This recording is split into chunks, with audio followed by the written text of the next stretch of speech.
แน่นอนนิ่งหลับไปทันทีนะคะอย่าไปหักขากันเลยและจงให้สันติสุขอยู่ในภายใต้ที่คุ้มครองจิตใจของเจ้าทั้งหลายให้เจ้าได้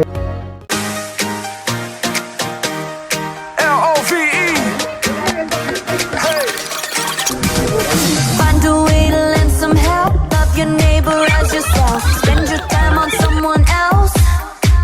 Yeah, come on. Find a way to lend some help. Love your neighbor as yourself. Spend your time on someone else.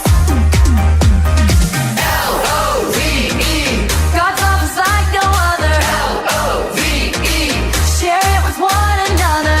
Come on, everyone. Reach out and love someone. L-O-V-E. We're gonna love each other.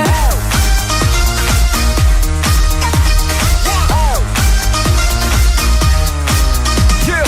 Find a way to show some grace. Help your neighbor run the race. Put yourself in second place. Find a way to show some grace. Help your neighbor run the race. Put yourself in second place. L-O-V-E. God's love is like no other.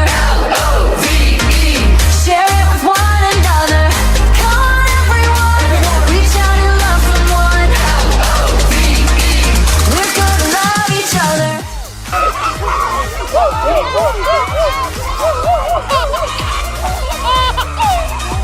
Yeah, I love us from the very start, and I got the love in my beating heart. And spread that love all across the earth, and tell everybody what His love is worth.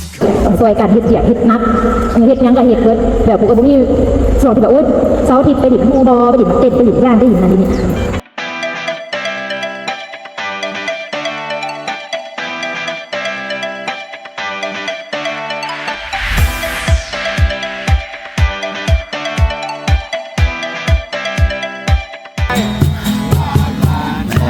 ใจส่วนแทนกำลังขอความหักนำทางให้ก้าวต่อเริ่มที่เคยท้อเริ่มที่ทำอ่อนน้อมตัวก้าวไป ถ้าเฮาก็เลยอยู่ในกลุ่มเฮาเลยบ่ใส่คำว่า1บ่2เข้ามาแล้วแต่ว่าเฮาใส่คำว่าหยังกำลัง เอากำลังพอไปสู่เส้นชัยและจะหารางวัลของเรา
เห็นติเจ้ามัก เปิดพระคัมภีร์แข่งกันเพราะเฮ็ดให้เฮาได้เปิดพระคัมภีร์แล้วก็นั่นน่ะมันอยู่ใส่ละ เฮาต้องมีความเชื่อ อันนี้ที่เจ้าได้เจ้าพอใจบ่ โดยพอใจหลาย รู้สึกตื่นเต้นที่ได้มาเล่นหรือว่าได้มาเที่ยวนํทุกคน อาหารอย่างที่เจ้ามักที่สุดในงานแคมป์นี้ ตะมาฮู้ตอนเช้าได้เห็นฮู้ถึงความเชื่อของโจเซฟคาดว่าจะฮู้ถึงความฝันของตัวเองที่จะ คนตัวสูง จะสูง อันนี่นิสัยเป็นผู้ใหญ่เป็นเอิ้นอายกว่าพยายามตั้งใจเรียนภาษาอังกฤษอยากตั้งใจเรียนเพื่อว่าเขาสิมีแฟนหล่อๆ